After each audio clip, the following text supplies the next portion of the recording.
Some people saying they want to know more about British curry and they want to try it. And the other half are people saying like, why do British people think curry is traditional British food?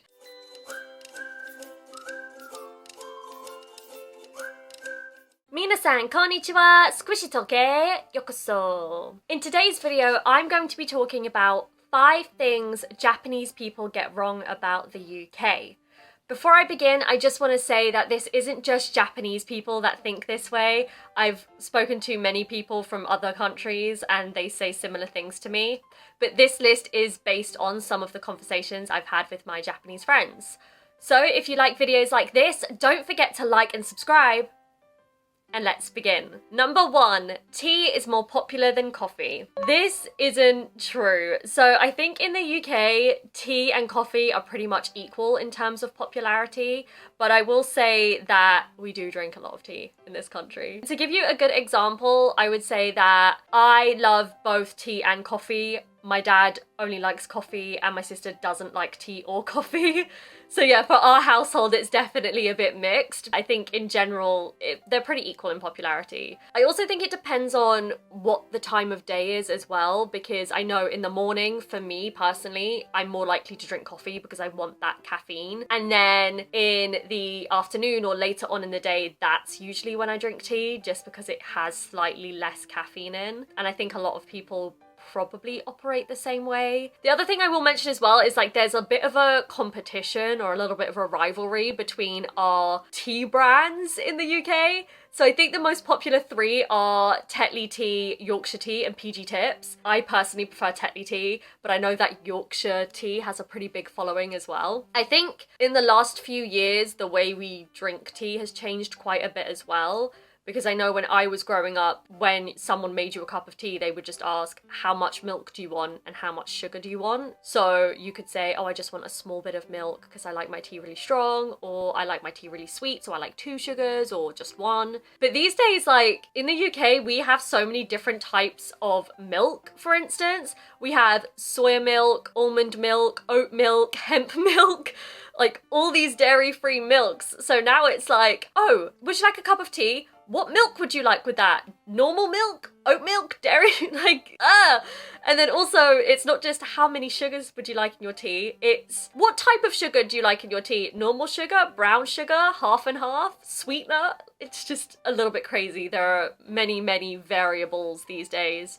I know for me, I like to experiment with dairy-free milk sometimes, and it took me forever to find a milk that didn't mess with the taste of my tea too much. Finally, I settled on this one brand of oat milk. Oat milk, but like one particular brand only. If I can't find it, then I'll just have regular milk in my tea. If I'm making tea, I'll put oat milk in it. But if I'm going to a friend's house and they offer me tea, I'm just gonna stick with regular dairy milk. Another thing I will mention, one last thing for this topic, is a lot of people think Earl Grey tea is quite popular here in the UK. It's not. I'm just gonna put that out there. Really, no. I think the most popular tea is just our standard English tea, and I think with Earl Grey it's got such a unique flavour that I think there's just a lot of people that don't like it. I'm included in that group. I don't like the taste of Earl Grey very much. Okay, number 2, British English. This is probably the most important point on this list and something that I'm probably going to talk about quite a bit. So let's just begin with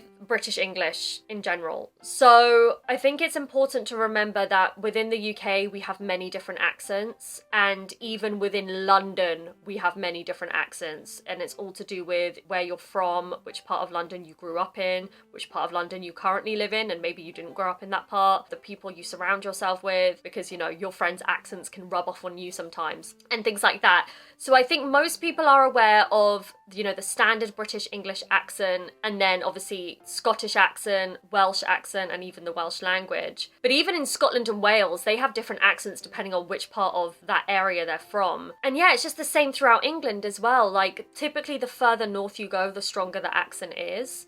So that's one point that I want to talk about. The next point is RP English. This is something I really want to talk about because I think RP, modern RP, heightened RP, as a native English speaker, you're not really told about this. You know, if I ask my friends, hey, do you know what RP English is? Most of them are going to say, no, what's that? So I think RP English is something you only really know about if you're either teaching English or learning English, particularly British English, obviously. In terms of most native speakers, we don't really stick to any of those. So for example, when I speak with my friends, I'm very, very casual, but if I'm in a job interview, I'm going to aim for RP English because it just sounds better. I mean, really, we just speak a mixture of all of those things, and we sometimes speak English that doesn't fall into any of those categories. I think a lot of people see on TV British actors, so like Emma Watson, Benedict Cumberbatch, Keira Knightley.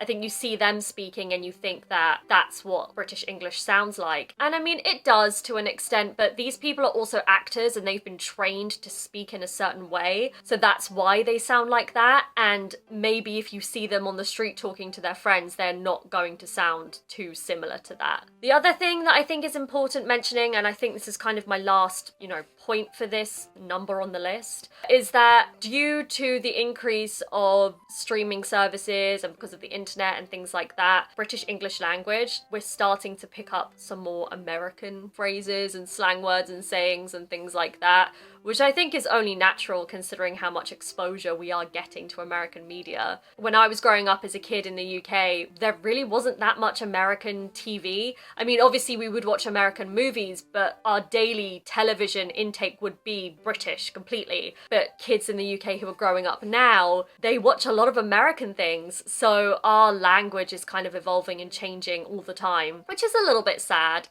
I do miss really British slang, and there is still a lot of it around, definitely, but you can definitely see the change. Number 3, British people.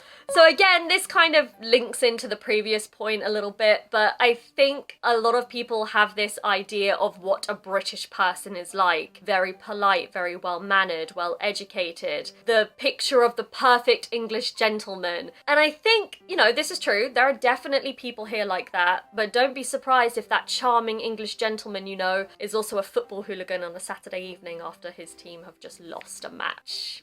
We're just all different and fun, and yeah, I don't think we're what you expect at all. But I think every country is like that, No country is exactly how you expect it to be. The people aren't exactly how you expect them to be. And it is just up to you to come and experience it for yourself. It's kind of strange that people think that British people are super polite and well-mannered and well-educated and charming, which we are, but then they're also like, but you guys have football hooligans too. And sometimes the charming British person that is also a football hooligan. You don't want to see me at a football game. Let me tell you, I do change into somebody else. No, I don't.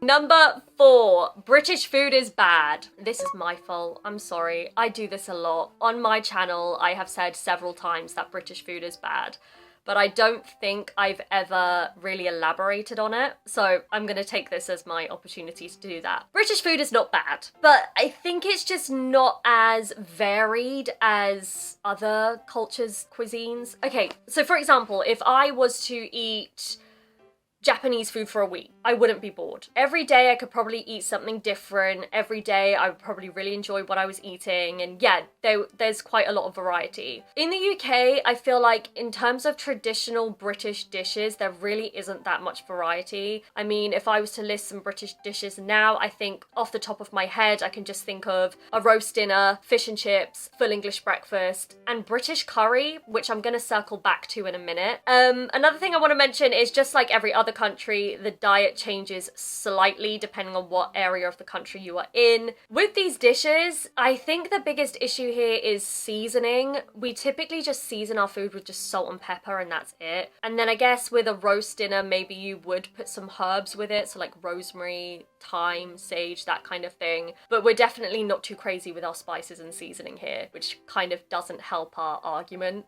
for British food being good when we're not really seasoning it, so when I talk about British curry, I've seen some comments about this on my channel and it's very much half and half. It's some people saying they want to know more about British curry and they want to try it, and the other half are people saying like, why do British people think curry is traditional British food? It is traditional British food. Maybe not the idea of curry itself, no, that's not British, but we do have our own version of it that has become British, if that makes sense. So it's a lot milder, it's definitely less spicy than most curries. I think I've only had it maybe once before, so yeah, I can't really remember. My biggest memory of curry is Japanese curry. I don't know why, but when I was a kid, I kind of grew up thinking that curry will always be spicy no matter what curry it is. So most of my memories of curry are Japanese curry. Japanese curry is great. Like, that's fantastic. So yeah, I can't really tell you too much about British curry, but I can tell you that it is our own version of it, and that's what makes it British,